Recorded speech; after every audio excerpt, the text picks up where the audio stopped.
Hello all, this is Gemma with Handy Colors. Today I'll walk you through the whole process of making this vintage junk journal. It might seem a bit intimidating, but you'll see it's pretty simple. You only have to follow the steps and of course add your own touch. In this part 1 of our project, I'll give you the basics for making the cover of any kind of journal you would like to create. To start, you will need 3 pieces of cardboard. You can choose a recycled cereal box or some cardstock, but I usually prefer to have a kind of sturdy hardcover. Here my both large pieces measure 5 inches by 7 inches and a half. The spine or the narrow piece in the middle measures 1 inch and a half by 7 inches and a half. I'll put all dimensions in the description box. You will glue these 3 pieces in the middle of a large sheet of thin paper that I will call our base. Make sure to leave no less than 1 inch and a half between the edges of your cardboard pieces and the base. In my case, my base is made of thin scribble sheets. You can choose simple printing paper, tissue paper for gift wrapping, magazine paper, newspaper, it doesn't matter. Our goal here is to assemble 3 cardboard pieces to form our journal cover. You notice that I left some space, 1/8 of an inch between the large cardboard pieces and the middle one, spine. Once glued, using Mod Podge, cut a triangle out of our paper base by leaving 1/8 of an inch between the 4 cardboard corners and the edge of your cut.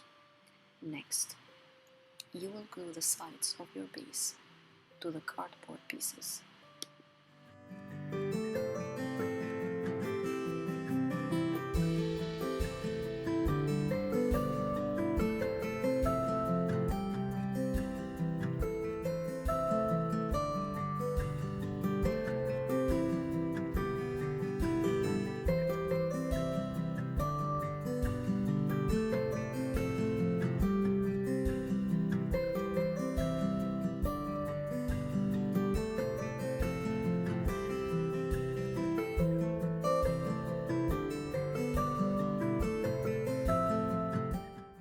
Voila! You have a journal cover. Next, cut a large piece of muslin or cotton fabric by leaving no less than 1 inch and a half of extra fabric on each side. Glue using Mod Podge your cover to the muslin fabric. Here I chose to glue the side showing the cardboard, but you can choose to glue any side to the fabric. Everything will be covered afterwards, but I prefer this way of doing things.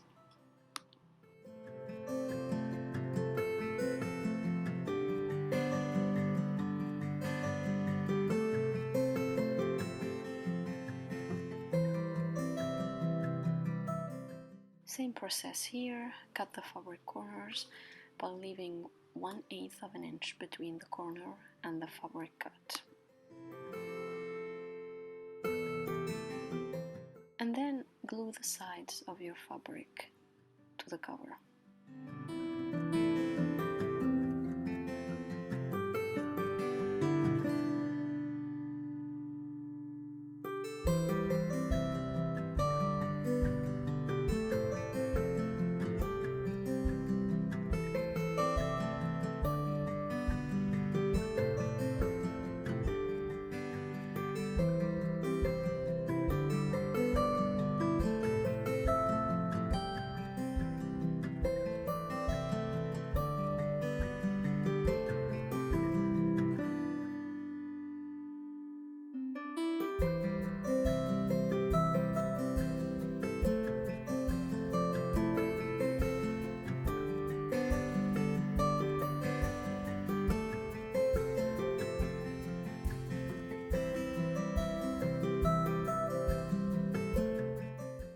Finally, cut a piece of fabric measuring 3 inches by 7 inches and a half and glue it on the spine.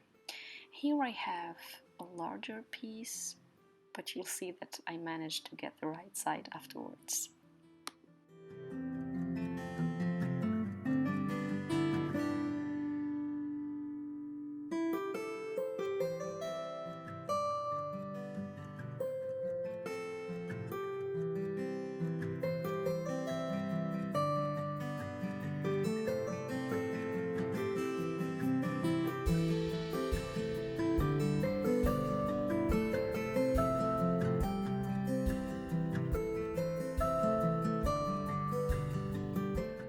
Here I added some Fabric Tac glue on the edges to make sure nothing comes apart.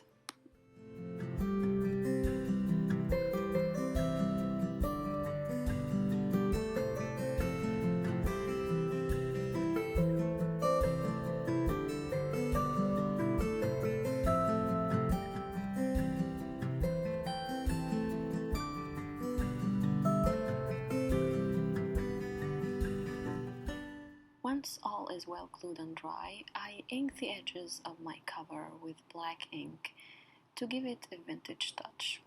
You can use brown ink or any other color, it's your journal, so do whatever inspires you the most.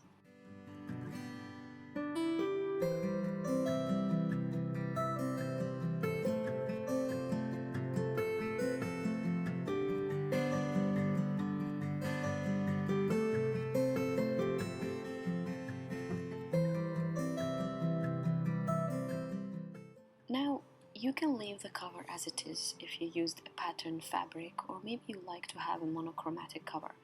As I said, it's totally up to you. In my case, I cut 2 pieces of gold embossed floral cardstock to decorate my cover.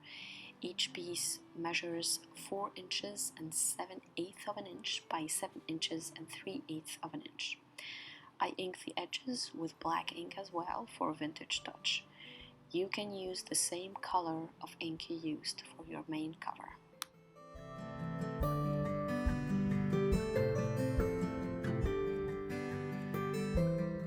Then I used Mod Podge to glue my pieces, and I added a line of Fabric Tac glue on the edges of my pieces to be safe and avoid any surprises.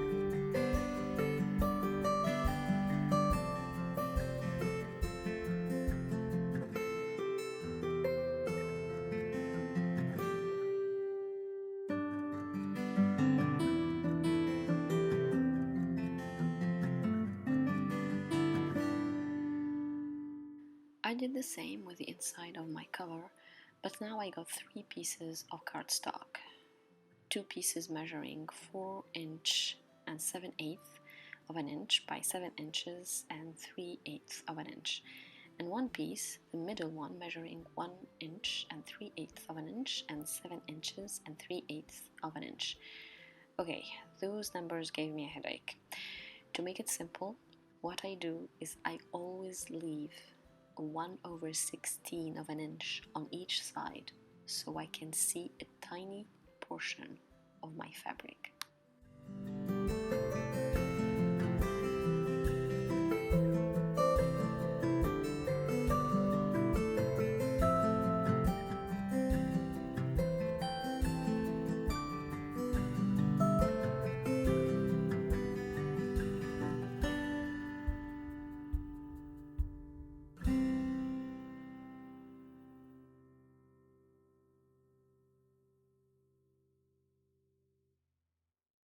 We made it to the end and we have a journal cover. I hope that you found this video easy to follow. Remember, if you make mistakes, it's alright. You will get better with time and practice. Well, this is the end of the first part of our junk journal project. Part 2 will proceed with the sewing, adding charm, and the final touches to our journal. Thank you for watching to the end. Don't forget to like, subscribe, and leave your questions, comments, and suggestions for future videos. I'll see you next time in part 2. Bye!